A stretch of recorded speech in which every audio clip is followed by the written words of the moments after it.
Hey there everyone, Dr. Beth Westy here, and I'm going to go over the sneaky way I do intermittent fasting sometimes because I love food.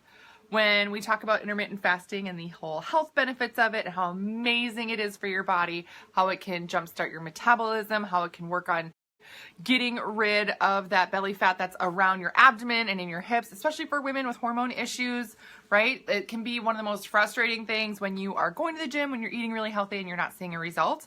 Well, this is one of the secrets that really helps you get past that level where you're like, oh, it's not happening for me. This will do it. This is a sneaky way, right? So I'm going to cover first basic 24-hour intermittent fasting. This is something I recommend for women. Again, I'm a women's health expert. So this is a not just not eating, right? Because, well, one, snacks are life. And two, for women who do not eat at all, it's actually really damaging on your system. If you go a full 24 hours with no food, it increases the cortisol levels in your body, which has a whole other damaging effect, and not something that you want to get into because it's going to have the opposite effect of what you're trying to go for. So when we talk about, yes, they are, right? Yes, snacks are life. Oh, I love food. So when I tell people who know me really well and have known me for years, like, I remember one time I was at a total side note, I was at I think volleyball tournament, and we were eating before the tournament started, and we were like at a restaurant because we were traveling. And I remember my coach literally came over and took my plate of waffles away. Now, this wasn't like the only plate of waffles I had. I think it was at least my fourth or fifth plate of waffles. Because I love food. Anyway, so when I talk about fasting, it is, hi Cheryl, when we talk about fasting, it is a tailored schedule with snacks specifically to work with women's bodies, especially for gals that have, if you're struggling with PCOS, endometriosis, any other hormone issues, right? If you're going into a fasted state in an unsafe way, you're really going to be causing more damage on your body. So yes, Linda, yes, awesome. So when we talk about, but I'm going to show you the sneaky way that I do it. And especially the other thing too, is that when I talk with gals that are moms and that have kids, they're kind of worried about how that may look if you're fasting with kids around. You don't want to give them a wrong idea about food or that, that you're doing something unhealthy, right? So it can be kind of tough to explain. So I have kids, right? I have 3 kids. They're 11, 9, and 7.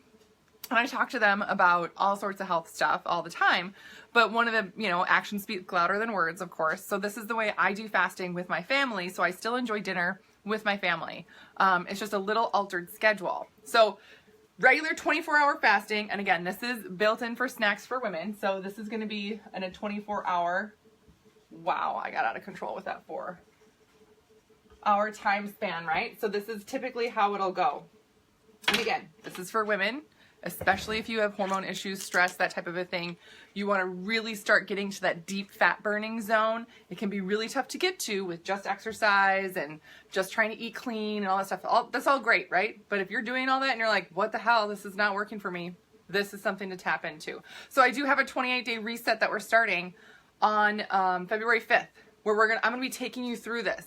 I'm going to be making sure you're being successful with intermittent fasting. If you've never done it before, or if you're struggling with it, or not feeling like it's going well, or whatever, the meal plan is protein pacing, carb cycling, and intermittent fasting mixed in there. It is so powerful for women to go through if you're really struggling with the right results. So you can click the link there, learn more about it, learn more about what the program is and does. But this is one of the secrets that I help tweak for women, especially when you worry about fitting it in and how you're going to do it with your family.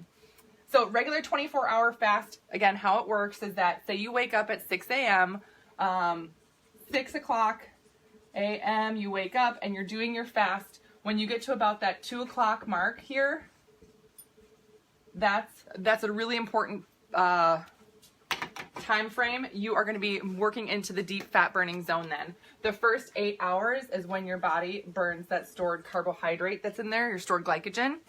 After you hit, again, for people it can be different, a little bit more, a little bit less, right? And everybody, get it? I like it when I make puns. It's so funny.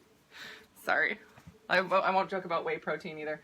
After you get through that about 8-hour mark, that's when your body kicks over into the deep fat burning zone. So you're burning what's called your visceral fat. Visceral fat holds on to excess hormone, excess stress hormone, any other junk that's in your body and tissues. It's very protective. And women's bodies are designed to store fat. That's one of the reasons, well, not just one, but one of the many reasons that the female body is different than male body in terms of weight loss and health and everything else. Our bodies are designed to store fat and not really generate and make muscle. So when you're struggling with these things, it's so frustrating to feel like, ugh, I'm doing all this great stuff, yet my husband or boyfriend or significant other or guy friend or work husband, that's a new term for me, by the way, for those of you that have a work husband, that's funny. Okay. Anyway, they can sneeze and fart and lose 5 pounds and you're still struggling, you know, on the treadmill, being super clean and to get all these results, right? And the key is you have to tap into your visceral fat, which you will only get to, physiologically only get to after you burn through your stored carbohydrate. That's just, it's how the body works. The female body is designed to be so protective. So once you hit that 2 o'clock mark there, now your body's in that deep fat burning zone. And it will stay in that zone for the rest of the day. Then the next day, right, you wake up, and I recommend eating. We talk about eating snacks and meals. So you'd eat like a meal the next morning and start on your healthy, you know, routine. You do have snacks throughout this day though, depending on what you need, how much, right? And each snack, each thing that you're eating is going to consist of protein, fat, and carb. You want it to be a complete nutrient. Same thing with all of your meals and protein pacing the next day. Very, very important that you're getting all of that nutrient in, really fueling the body. That's part of it. Part of it when you go through a 24-hour intermittent fast is really teaching your body to get into that deep fat burning zone. But if you don't return to really just flooding your body with nutrients, with protein, fat, carb, nutrients, it's also not going to have that same rebound effect to keep your metabolism going. So both of these components are really, really important. So that's the general way when I talk about it, when I teach, you know, when I do lectures and everything, and I talk about the importance of nutrients. This is what I teach. Now to start and to go through this, it can feel overwhelming. You can be like, oh my God, okay, I get that I get snacks, right? I get that I can put some little snacks together, right? Little apple slices and peanut butter or something. Good to go. Okay. There's lots of other little snacks that you can have, but you're having snacks throughout the day to keep your blood sugar going. Again, we don't want your blood sugar to drop. That's going to cause an increase in cortisol and have a negative effect on your body. But to look at that for an entire day and be like, I'm not going to eat. Oh my God. Oh, I don't know if I'm okay with that. Right? When I started, I had a hard time doing this. Actually, the first 3 times I tried to go through this just like this, I failed miserably. One of them, well, one wasn't my fault. I thought I was doing really good, and I made lasagna for my kids, right? I made lasagna, and I was like, this is going to be great. I got lasagna, frozen lasagna. I put it in the oven, and I was like, I'm going to go eat my little sad snack in the other room, and they'll eat the lasagna. And I was like, scooping it up on the plate for them, and it was like gooey warm cheese, and I was like, oh my God, so good. And then I did another scoop, and I was like, oh, maybe I'll just a little bite, no one will know, just a little bite. And then I ate the entire row of lasagna, all of it, the row of it. So I didn't quite get through the intermittent fast that day. So it can be really tough. So I wasn't successful necessarily right away doing this because I love food. Ooh. And having kids around and everything else can be that much harder. So what's my little trick to go through this to make sure I'm getting and hitting that 24-hour mark? I start it the night before. Ha! So I start here, night before. Yeah. Yes. It's amazing to start it the night before. So I'll have, that's a really early time frame here, but I'll have dinner with my kids, right? We'll have an early dinner. Say 5 o'clock or something. Again, schedule permitting, everything else. And that's what I love about this too. If you're busy, you have a crazy busy schedule, it doesn't matter. You can fit this in during your week for whatever you need, right? So I'll pick a day where we don't have a crap ton of kid activities, you know, and we'll be eating dinner earlier. So we'll eat dinner like at 5 o'clock. No, I'll make that red. Red is going to be food on my, see I'm color coding this? Red is food. Red is food. So we'll have dinner here, again at say 5 o'clock. And then after that is when I start the fasting. And I won't have anything else the rest of the night. So 5 o'clock is my mark. I'll continue to fast the next morning. Because after I've started it down here, and again, for my normal eating schedule, I normally eat and refuel, and I actually get more protein in at night before I'm going to bed. So my body's realizing, hey, you're not giving me that food. What? And then it starts the fasted state. And I'm fasting all the way to the next day. And when I break my fast, is I actually wait till it's past that 5 o'clock mark for me. And then, you know, so I pick a day then that we're at kid activities. We've got choir and dance and all these other things, right?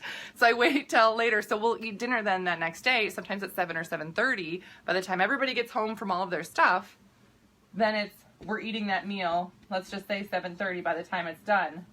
Dinner the next day. I've gone over 24 hours without having a full meal. I've just had my snacks in here, but I've allowed my body to go into that fasted state to really target that deep burning, fat, the visceral fat that's around the belly, around your internal organs and everything else. So that's my sneaky way of doing it. So sometimes I don't like going through a full day. I like to do, more often than not, I eat dinner, fast the day, eat early dinner, start fasting, fast the next day, and eat late dinner. I've hit that 24-hour mark. I have dinner with my family both days. Most of the time during the week, kids are busy, I'm busy, so the day goes by really fast, and it's really, really easy to maintain and do. Cheryl, you do that too? Yes, right? Oh my God, it makes such a difference, and it's so easy to do. So if this is something you've been struggling with or wanting to try or nervous about jumping into intermittent fasting and the benefits that it can have, going through a little altered schedule for you can give you this completely different result of being successful with it, because you're going to be able to just get those results and see those things. Okay, there was some questions or comments or something, and I'm going to scroll back. And now my husband's trying to put the kids to bed, so you might hear them like bang around in the background. Recommended amount of sleep on a routine. Yes. Okay, excellent question. So you may feel tired, especially if your body is not quite used to getting into the intermittent fasting routine. So you may, look, I have another color marker. This makes me so happy. You may feel like after you get into this, that especially when your body switches over from the carb burning mode, you have those stored glycogens in your system, you're going to notice more energy. Usually you're like, yeah, I can do this. It's not so bad. I don't feel like I'm hangry yet, right? You get there when you get in the fat burning zone. You might feel cold, right? Your body heat really centralizes when you're in that deep fat burning zone. It really shifts over. So when you're on this, you might feel like, oh, I'm doing all right. But you may feel like you want a nap, or even just to rest, like a power nap for like 15, 20 minutes. Very normal to feel like you need more sleep here in the afternoon. And if you can fit it in, do it. Sometimes I take a nap, on a day where I'm fasting and I need to. Otherwise, making sure you're going to bed early this night. If you're doing a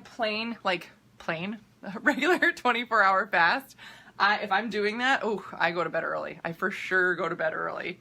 Because I'm in that deep fat burning zone, everything else, right? I'm not doing the dinner here. I haven't started it the night before. I will definitely go to bed earlier.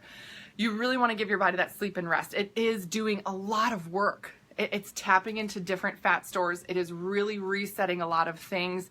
Your liver's doing a lot of work. Your organs are really kicking into overdrive as it's cleaning things out, right? Your digestive system, it gets to really reset. You're not eating a full meal when you're fasting, which means that your digestive system gets to rest and repair. Your immune system is going to get stronger because it lives in your digestive system.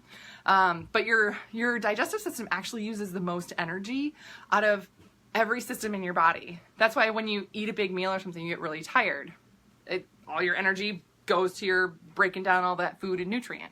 So when you are fasting and you're allowing your body to totally reset, it is important that you're getting enough sleep, and oftentimes a little bit more sleep or rest even if you don't have time to sleep, but you have time to kind of close your eyes, rest a little bit. That's going to be really good for a reset. Yes.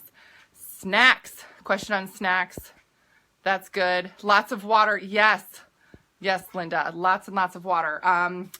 Also, I count things like tea, plain coffee, no sugar or cream in it, but plain coffee is totally fine to do.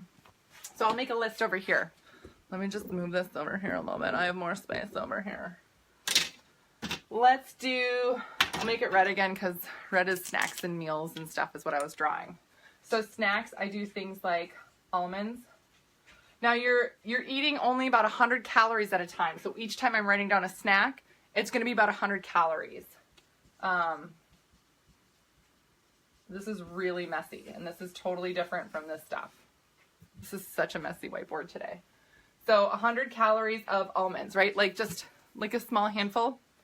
Apple slices and like peanut butter. I sometimes will do a little bit of protein powder. Now the protein powder, disclaimer on this, it needs to be a complete nutrient, which many of them are not. So I'm really picky about what I put in my body this way, but it's got to have protein, fat, and carb in it in good combination. So I use a little bit of protein plus water, like a tablespoon or two. Mix it with water, make like this little weird paste, and I use that as a little snack too. Easy and fast on the go. Sometimes people will use eggs or cheese stick or something like that, right? Something clean. You don't want to do anything leafy. You don't want to do, you can have like slices of pear as well, but you don't want to have anything really fibrous like spinach or kale or, yeah, those are really healthy, but you know what? Those are really leafy. So the fiber amount in them, and then it's just like you gotta chew it a lot, right? Like, and break it down. That's going to really kick off digestion. Your digestive system has to do a lot and activate a lot to break that all down. So we don't want that. The whole goal is like, yes, we're going to get you a little bit of food. When you break down and chew almonds, it becomes this paste. So you can, your body can absorb it pretty quickly and easily. Same thing with almond, apple slices and peanut butter. Again, your body can break that down and absorb it really quickly and easily. It's 100 calories per snack. Yes. So you'd have this like 4 to 5 times a day. Right? So again, it's very manageable. This keeps your blood sugar going. So you're not dipping in blood sugar and you're not like, ooh. I mean, you might feel hungry, right? You might feel like, ooh, I want to eat. But most people are so used to just eating all the time. So that's another thing. You're going to get away from like chewing all day long, which for a lot of people is very different feeling. Yes. Like broccoli and celery and such, we're free on. Yeah, so broccoli, celery, all those things, again, those are really fibrous. It's a healthy food. It's a clean food, yes, but it's too fibrous to break down. So I actually don't do any vegetables, anything like that on a day where I'm doing any fasting. Yeah, I totally stay away from it. But things that you also can have, right? Plenty of water, plenty of water. You get a lot of hydration from your food that you're eating, so you really do need to increase the amount of water that you're drinking. That's going to be very important. I also have, tea. Try and stay away from a lot of caffeine. If you normally do have caffeine, you're going to get a caffeine withdrawal headache if you don't have anything. Thanks, buddy. He just burped really loud in the background. He's 11. Yeah. So if you're used to having like some caffeine, so green tea, black tea, great to incorporate in as well. Coffee, just plain. No sugar, no creamer, nothing like that. But just, you can have some plain coffee. My favorite way to do it is like cold press. Again, it's just, I don't know. Something I like to do. Oh, a seltzer. So my favorite thing to do is that I'll sip water all day long and I'll do flavored waters. I'll put like ginger and lemon slices in my water as I'm drinking it. It makes me feel fancy. So I'll be sipping on water all day.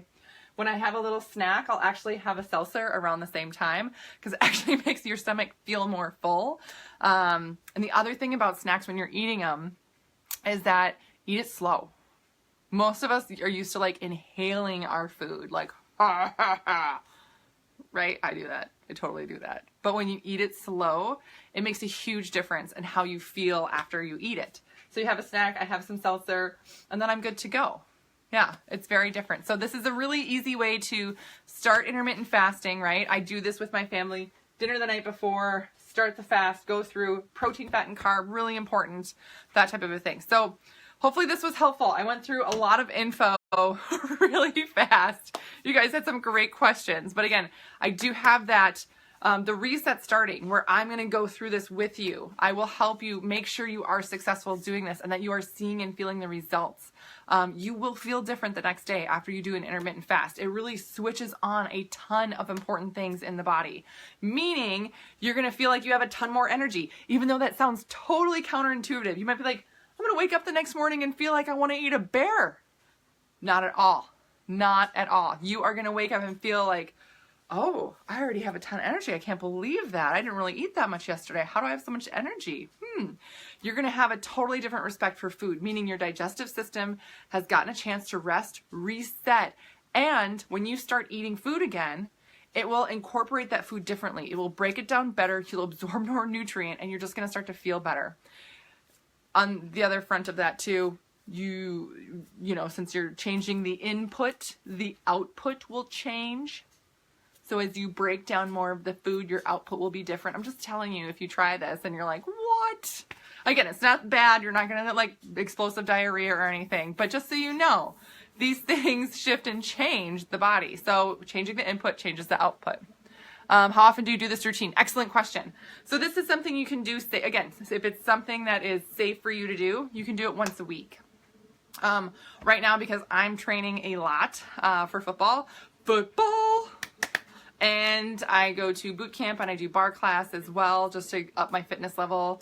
And I've really been trying to bulk for January. So I've actually held off on some of the typical intermittent fasting schedule I have. But once a week is a great place to start. Once you hit your goals or you get to a place where you're like, I feel really good where I'm at, I want to maintain, you can do this once every month. That's a great schedule. Ooh, the other really fun thing, I'm giving you guys, again, I feel like I'm talking really fast and like throwing a lot of info at you. When you go through this, the results and the effects actually last for about 3 weeks in your body. In your body. Can you drink? Yes, I drink kombucha on my cleanse days. Heck yeah, I do. Add in more probiotic. Yep. The only thing is that some kombucha, when it's made with green tea or black tea, it's got a little bit of caffeine in it, depending on the brand. So that's the only thing I would check, and just watch your caffeine levels, because it's just going to be different when you're going through a fasting day. But yeah, you can. They have kombucha or probiotic water, so those are good too. You can do those too. Anyway, great options. Fun things to add in, and it really will get you past a plateau. Really will do a lot of great things for your health.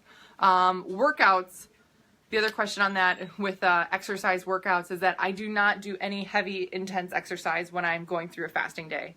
I pick a day that's lighter, that I know I don't need to really recover from, and that I can really take it more of as a rest day. If that makes sense. If I'm lifting heavy, if it's leg day or something like that, I'm not going to go through that. I'm going to feed my body. I'm going to give it the nutrient it needs. If I have like 3-hour football practice, I'm not going to go through that on that day, right? So really kind of play around with it.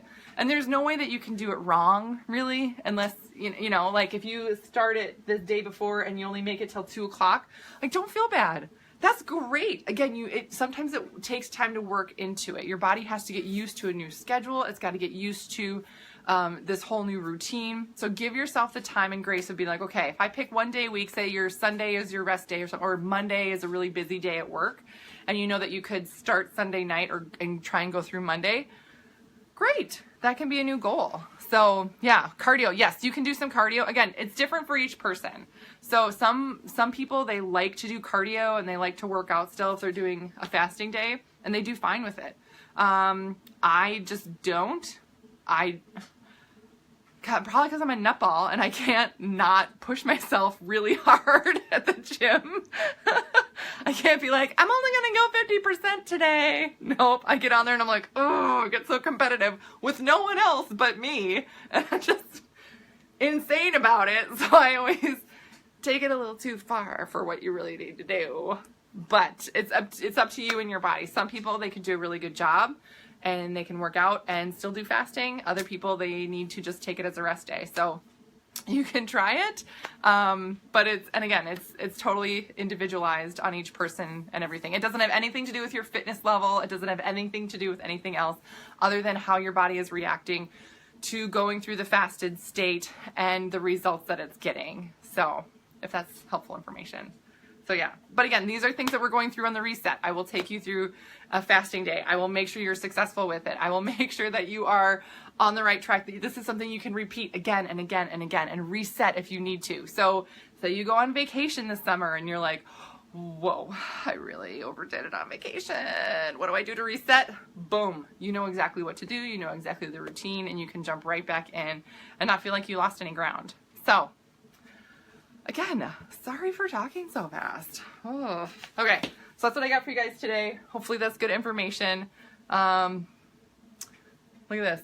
My braid is out of control. I'm not that good at doing hair, and I like to pretend that I'm good at braiding, but it always falls out. Lisa, yes, reset! Woohoo!